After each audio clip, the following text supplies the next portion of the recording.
Nonsia boade shima ma ye mamu nyina adwo ye mo akwa abado ba Adom TV nonsia kase yi so anwumre ensam asie da braso se wotibie na ko Facebook/Adom TV extra na ko Go TV 119 DSTV 280 ko YouTube na search Adom TV 2 ye wo ho anwumre nsam de todwa wo mu bi ya wo betini aban no edisika ne bi ama contractor na wo ye pokuase ne nsawam kwantempon no yebeko ho na yakohwese de ensem no nchiremu etie.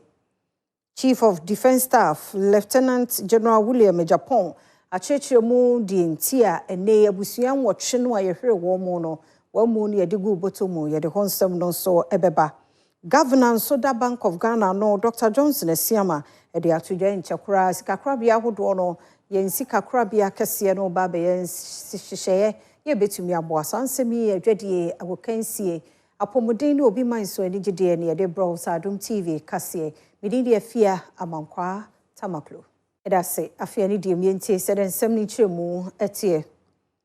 Road consultant emansa wo mofanko ekwan no ye engineer Kwabena Bempong ose ene ya make say aban ne de sika 800 million Ghana cedi ama adwumakuo no a wormo ehwe aye nsawam ne ofanko kwantempon no oni Adom TV kase ene din komwe efri nyame yadoma eye osoafo a ono na hwe roads and highways eso governs agboja e de betudwa enche ye bia se aban no de nhihye egu akwan mu a eka wo mo de e de fasa ekwan su no wo mo betua ye ne mo kase aban no edi ni bohye so ama aban no akotua eye 800 million Ghana cedis e de ama maripoma contractor wono na esiesie ofanko ensawom ekwan so se kwan no wonhwe na wonwie wo sansem ya ho no Adom News nsentwofo ene consultant a wono na ehwe kwan amaomo eyi kwan eye engineer Kwabena Bempong atwetwe nkomo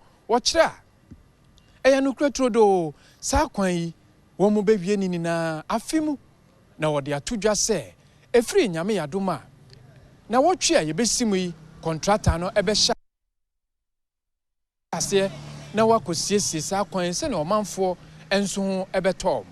Adom News in Central for ene ahyemkafo a womonam ensawom ofankon so edi enkomofa aban ne hyehyeye a wode etuaka se contractor no emehye adwuma ase. Ti essence aban ne tuaka nko ande a yesre no adwuma de oye ne omo wuska ese osunya ahwande na oye mayen nti yesre nko na onye mayen ye bre nti se ne aban yiska de ama contractor no se wo mbe ya adwuma na ya da aban ase na mode ehwe ni mu kwan animu ya ne se ne esisa contractor no ya kwan ni mu da ho a ne ye betimi efiri okine ko ye benya kwan akwa abantem so no na yesre se obeba kwan no so abaye de ama yen wasansemi hu no Adom News nsentwofo ene municipal chief executive Emma Gan West Owura John Desmond Sowa atwetwe ho nkomo na sesi a womo etua contractor no eka no womo behwe na project no wetimi aye ama kwan afa ne ntuma pa efra. If the funds have been released, the Mama Repoma, he has to also do the needful and release the funds accordingly because he is the contractor. So payments are made to him, but he has to make sure to be disbursed. So the bear more grants on aye jumano. So personally, no, I'm going all out. I'm not going to leave any stone unturned to ensure say obe releases the case so releasing no non fama more grants no no munye jumano. Meeting at the Prince Owusu Estate.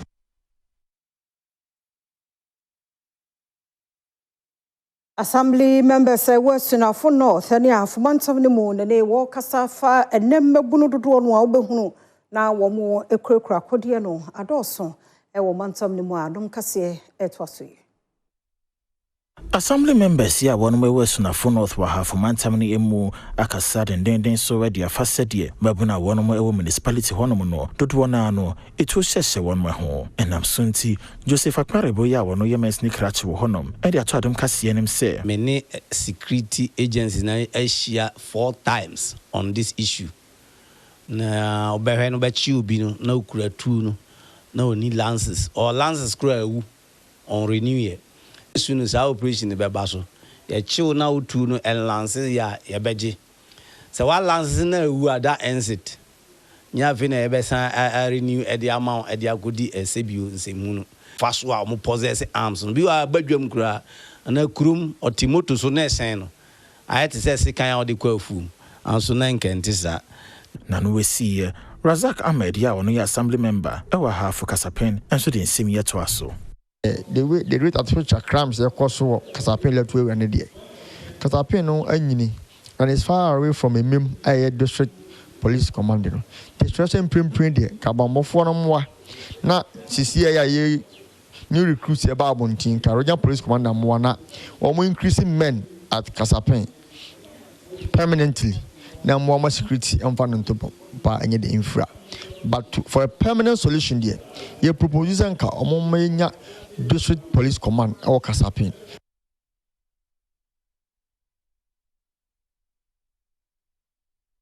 Adom kasia na oguso ehwani yetwaso concern for mo na posifo eche MPP activist Daniel Adomako adodo na friend say Obama pokuase nyina no ye won mo hwehwemu ahudo bi a won mo ye ene be ma won satumi kan no wo niema bi a wo mu say wo dan na di wo social media kodie no ne ade ka ho bi na wo de eche no ne kwan wo foso nso de gu emonten so no na hu behia sempanifo keka wo hu bomonti na wotwe kakra mu ni no onu maye sa operation ye nam so e ma won satumi kan sa abrantie no eno achi nso so no na August bosome de to so dumie no nso worma che TikTokers mienu ya wormo enso ensama wormo kan bon trene si ebekuma mpani ene first lady betwanity ede afri ho no na no so ya de a ha dweye a ne nam emonten so a Ghana de hye dodo no a kasa ede efa ho ene ya make say de se Obama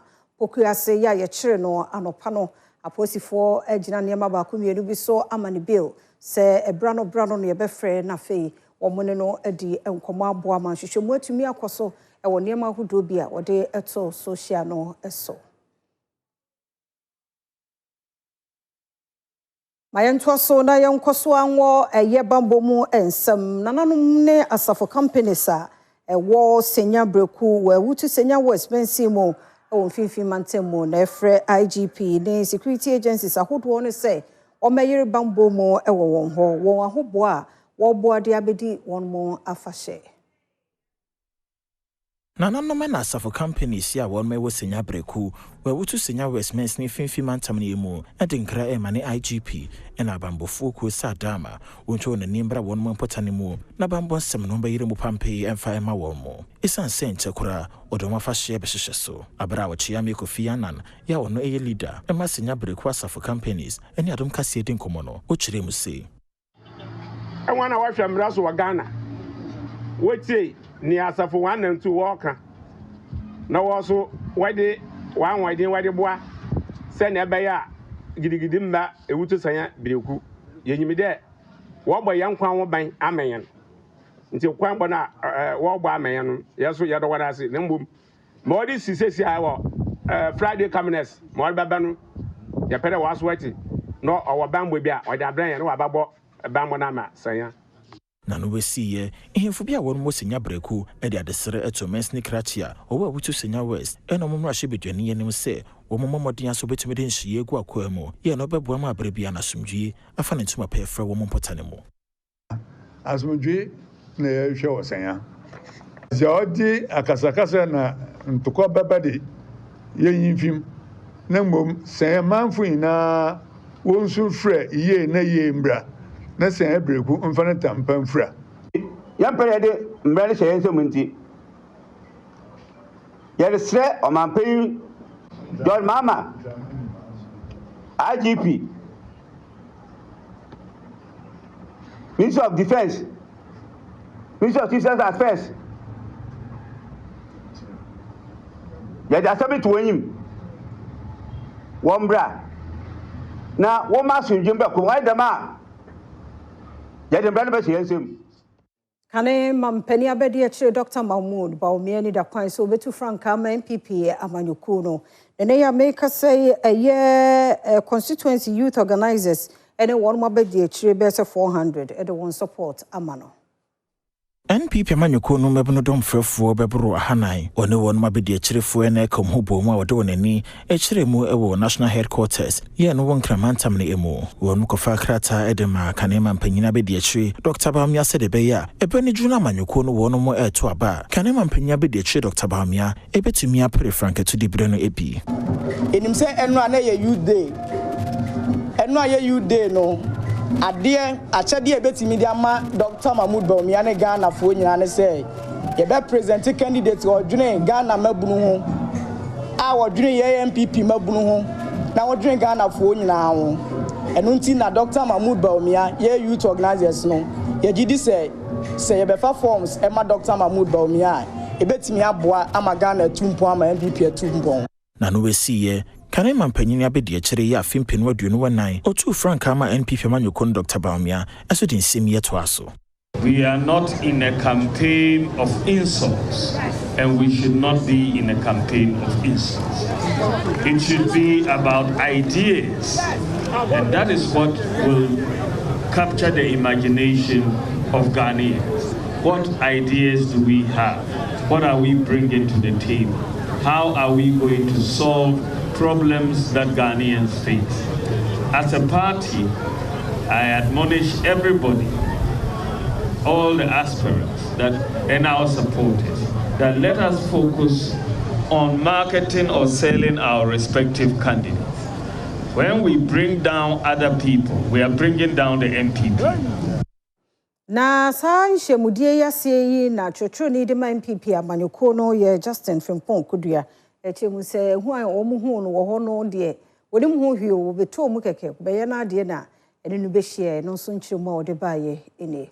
Men who are here, I want it to go out clearly that it's not because this group are here that's why I'm here. It's just by coincidence. The first one was Senya Bereku Japan when his team came here. Irrespective of our interests, where you belong to, where someone belongs to, the elections will come on by God's grace January 31st. But the winner will be the new patriotic party. And we should be measured in our utterances. We should understand that no matter what, only one person can win. And therefore, if you use derogatory words against your opponents, and even your candidate wins, it will be difficult to reach out to bring them on board. So I plead with all of you to be measured in your communication. Speak about what your candidate can do. You should avoid any forms of attacks on any other person. And even when you are provoked, you should also exercise tolerance. If you know you have a good candidate, you stay focused on your message and avoid any form of confrontation. So that would be my only advice to all of you. Adom TV and you make a scene of social young comrade or hodos nearby, Ebertwasso. And I see a more baby may Adom TV and you may know see a Cassiana Augusto Shed Media Fear among Qua Tamaklo yet Twasso, na Chief of Defense Staff. Lieutenant General William Japan and they one Ghana for dim command watcher say a busiani adofo papa being watch ya and then I watch pepe onto an anonymous area yano. And yes, a be when it a Juana Boapayen on share that's a sad nipay egu a yoko botomana bibi at a son. No mum near a torrential man bibi says here bag near the gumono. Now, some say, oh my yes, she intina and an robber and no kahunti in a kobasa. Chief of Defense Staff, Lieutenant General William Japan, Akasa Edi Yafana no Kwada, impanyifo watch ya one more share one more nkwa bra Senya Omutimu, Ekofia se, Ewa Dansia Krofum, Watchria. The Namsunti and Penyufui, Anya dear se one more munkaya uhunyano, or dear good body bags mono, and yan se na yes she, to say Banasa with the good body bags ni moi, and shall not hardring, or can ye the can hose, Abra Mkoju Honomono, or me ye don't bet me bia, Ntia Drama, Gana Dishin Yanya Butrema one more. We had to do the recovery effort with the available and appropriate material we have on the ground. We had some body bags at the scene, but the remains were so heated that it was not conducive for the bags to be used. It was in a thick forest. It was getting late. We had the option of leaving our remains there till the following day, and we know what could have happened to the bodies. So the team that was up there assessing the situation decided to use available material they could lay hands on to start to descend the high ground.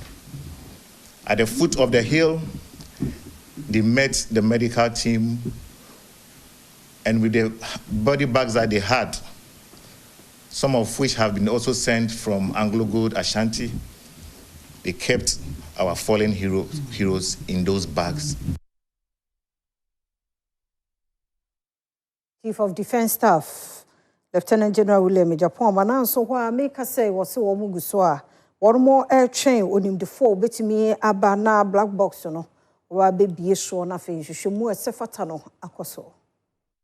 Chief of Defense Staff, Lieutenant General William Japan, Edia Tuja say, in Pennyfo Wachia Nano Wukwada, or my Yashere Womono, a yadeso may Yashera dia sombopa, Nasanso so na kwayo wubia, se wojia tumuno, and what day, which Remwese, Ebano Manebuama, Bijumediana Wodi, say Defense Minister, near Duchamukura, no I crado say, Obey do to me Biama Ghana Armed Forces, when Mujumedia won mu edino, I crabeshe, we are winning a mono, or channing kwaso. As at this moment, we have retrieved and are keeping the anti-crash recorder. We are waiting on the experts, the manufacturers, and a decision will be taken as to how it will be decoded. If there are any further information that we get, which is new from what has happened, we will let you know. But I want to say emphatically that recovering our patriots who lost their lives on that day from that high ground to Accra within 10 hours was something worth noting. But I can tell you that this is not what the Ghana Military High Command endorses. We don't endorse assault, not only on journalists, but also on civilians. And for any of all of these incidents, we do our possible best to investigate. Osan komodie ya Chief of Defense Staff ene Ghana for di Ghana Journalists Association young president and mpanifo bi na won mo ho ma Albert Kwabnadwonfo e de to Chief of Defense Staff animo say wo san kwanhia we no wo say brano bia no pani ba bonten na wo beka ne ekoso echeye. Semidube PM Office of the Chief of Defense Staff and GJA President Albert Kwabnadwonfo ebeshia Chief of Defense Staff Lieutenant General William Japan na insema omudi tujan ebinie. Notwithstanding, there are still few excesses. If I say few excesses, I'm referring to speculations going round, and I believe that as the leader of the Fourth Estate and the Inky fraternity, I will do the country more bad than good if I don't raise it.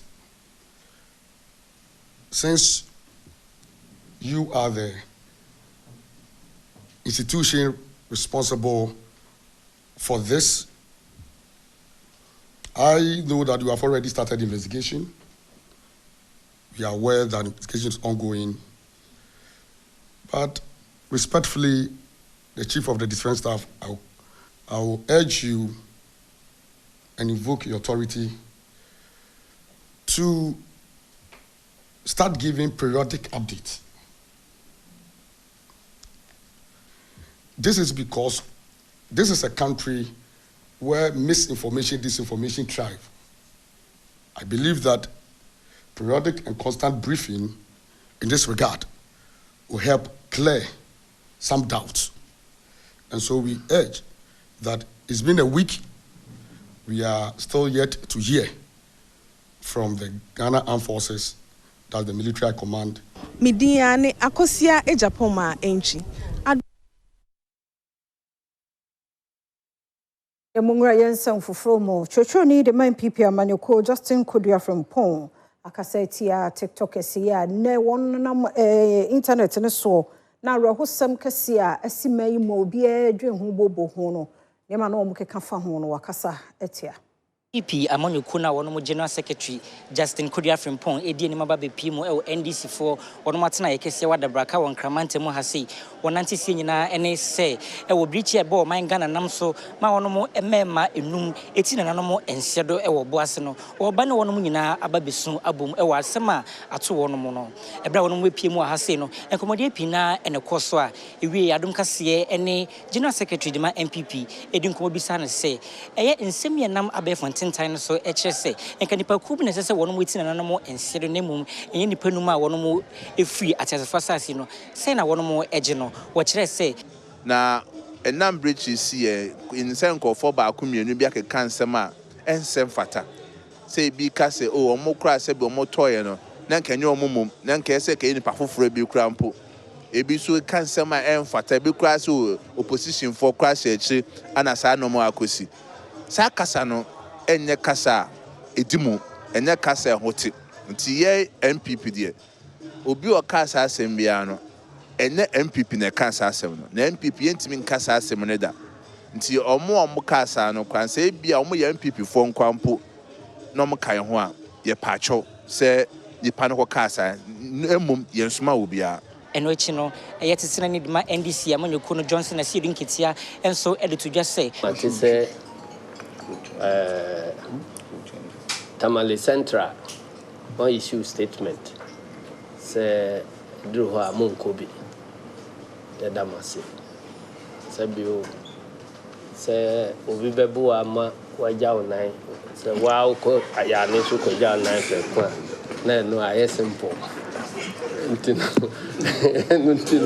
enti Damasi me be din sem ye chima Adom kase me din Selasi amo enene na woche pepe sabre ne kroma ye hye chese sa woji atomu pa na den nenso na woche abai de ne chese no krara se yabusuan pai nwotwe wono ekọ na mamre mu no aka mamre mu no edu sa no a yedi ne na woche da nanso bia no a nkwanhia no esi ye no nananom atankonya se wo makwan mu ni na woche da bia ewo sikaman brofo di ho di enti kase yi etwoso ene na woche pepepa atroyenchem kese eto oman Ghana a nipa mako nwoche eto anananum ewonse do ewo helicopter akwansi ebenya wo krodua emu ene dai ene nananum atrankonwa wo krodua mu ye omo adwen se anka omo edi na woche da ewo kuremu na musu a ebesi wo krodua mu no omo atima ya mamre ene amane na nka omo de pepasa ade no nanso omo me nya ntie se nananum panifo omo akrofrom ede ato omo anim se omo njai sa ade na omo pese omo eye no nanya ebia na omo akonya amane ewo ahemfie kese o se de wo kan pepe enne na atweda se de atwere ntoma ti se si Ghana man eto Ghana man no na anka enne nanam susu se enne omo bibi kakra de ahye yempene fo nanyam so yo ha na pa ya na tumi efi ahemfie kese mu ba se omo mprema sa de ne enkoso nti yeguso a ebisa de nti a omo ma sa de ne enkoso nti me no ka se omo nyamfa emuaya emai yeguso a yeti emuaya ebifiri anum nchen abeka yensa yene ti mamufo okrodua mu bi nso ni nkomo ne bisa ti mamufo se dia bai e de how bi ene eka bi abre wo mo ana e de ya de how ba to wo so kire se obia nkofrom a wo mu se me de na me ni ade enso no me ba em beti se de wo masi abre na mranti se sa de a wo mo kai e bra wo mo bre afa de ya se mamufo se ye nyai na ebiana ye ho akwakire om bidin ede Isaac K Nomenyon Adom kase yenkomra pomodin adwadie ne nsem kaye ho ye ba ye betoso kwa ba ye hwe sade apomodin mu nsem no etie na amponsa krom chip compound ye no wo fija kwa bre north mensi mu asantemantem kwa ohihia mu apomodin kuma ye wo ho a wo mu de hwe wo ma de so no nyina ho de a woni nti enye oha wo nso a wode ato adom kase anim se be ya mpanifo betie na wabeboa wo. Amponsa krom aye krokuma e wafija kwabre north mensin mu wasante mantem ha na ne wochire mu se wohwe won chip compound na hweboa wo mapum den kakra nam sekania eni krom wonti ama wondwumadie ayeden pania woda chip compound ya no aye Mr. Richard Mankwa wo chese da bie nipa be sa hanum ene behwe jarehwe e wo hone nso kane eni wonti ama wondwumadie ayeden issue generator in often no say and you more often using a bit emergency system, you know, or one generator is but CC no se petrol and a bit in your top. Since you by the generator, not the you know, you soon, and you use for generator. I like it, and I dine up, I say, no, and one that's so more high empire. Yeah, but it can be. Oh, so one said the names so fresh and there. It's answered moment, you know. But a band day. Oh, you won't pass on the one or do many other shade, not young light and be. Oh, I am precise. Enwachi Adom kase ni kromafobia omo wamponsa krombon komo no mo kire se ehia light wa ha ehia school feeding yes ehia teachers yes yenso enso na entimi mbakase etimi ba na ase enkura no so mo kan so mo ye pipe ama mo enso omo se generator omo be twu enso omo nya generator na entwe enso no enkura no so ni school mo okay omo to be my school for no okay enso ni ma wo hu bebre wo se nka etimi ye enso so se si ahode no enuru ho eti de esi enso ni na mo tu si wo no e wo se nka mbe boa ye na ja ye nya enso no ma school for no e bi fre chichi so mo banet enso ni ho no ma omuntimi enidi enya bibi enworo yensa ayi nya toilet da afichire na nkore ya gusua Yehwe said the adwede mu nsam no etie na governor da Bank of Ghana no ye Dr. Johnson Nesiama ne won se won de hihye foforo bi bebe abeboa na sikakrabia hodo no mu nyina no ne mabekoyie ama won.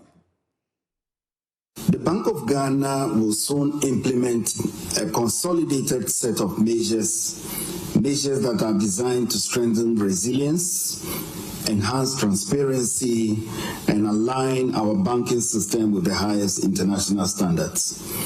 This agenda addresses both the forward-looking reforms that will future-proof the sector and the immediate corrective actions needed to close existing compliance gaps. We will begin with credit and risk governance.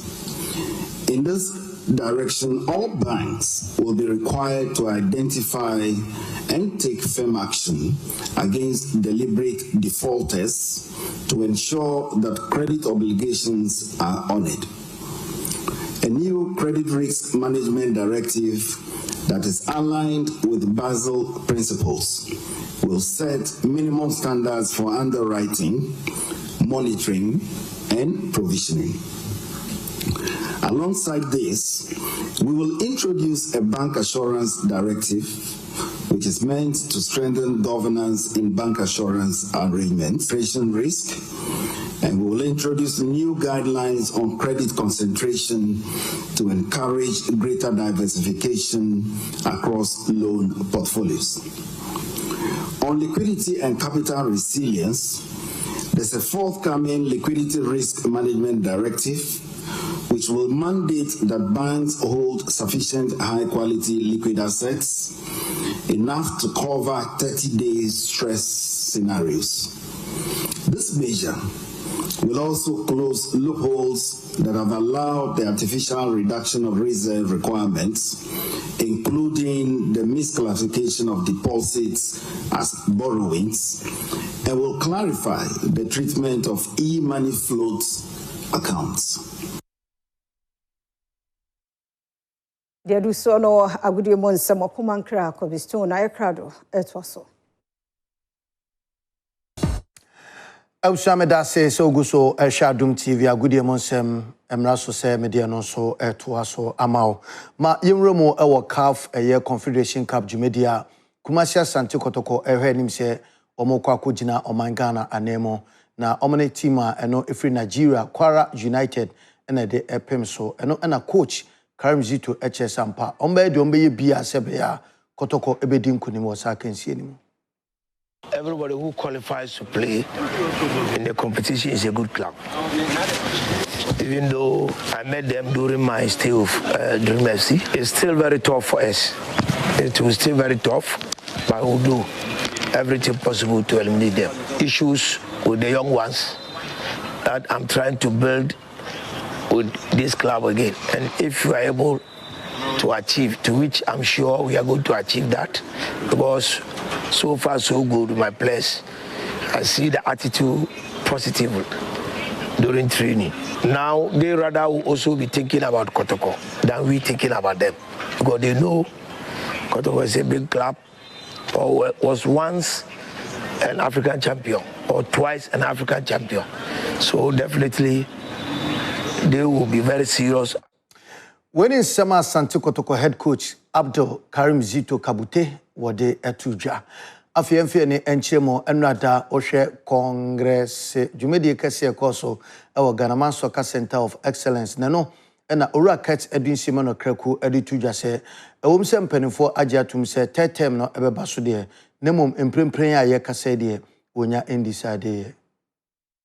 2.5 years to serve the Ghanaian game, and when it comes to that time, I will make a decision.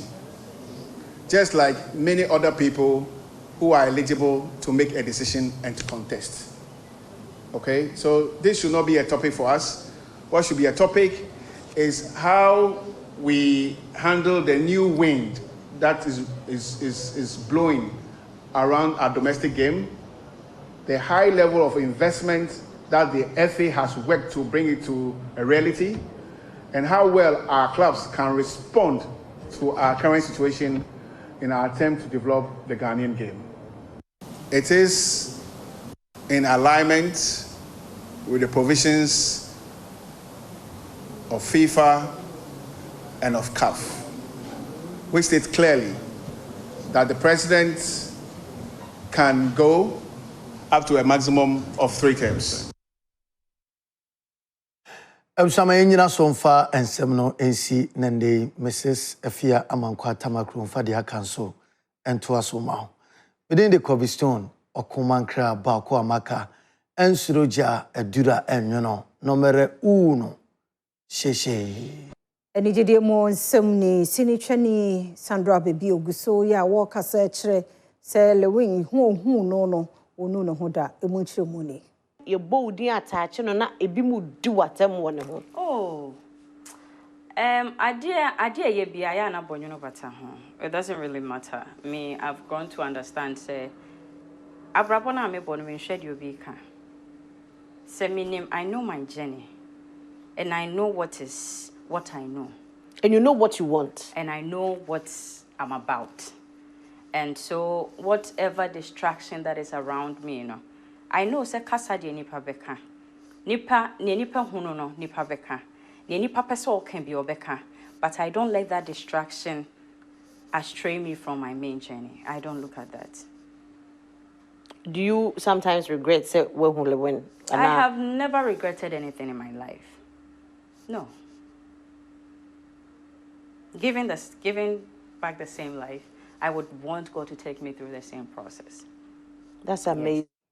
Mayenya no so na Adom TV adwumre kase na ha na brema kwan na ye de asie ye da semre ne adaje a wode ma ye okwa akoda ni de mi akai fa president ni twitwu se na wabɔ ho ban afiri eno munka ene kaka ho medin de afia Amankwa Tamaklo so no so ne na wotwe pepepe busuen papa yi efiri mu wonkwanhia mu nti yemfe no ensi se wanti yenka bi ma nkwa hoden e wo ho chena ebesehia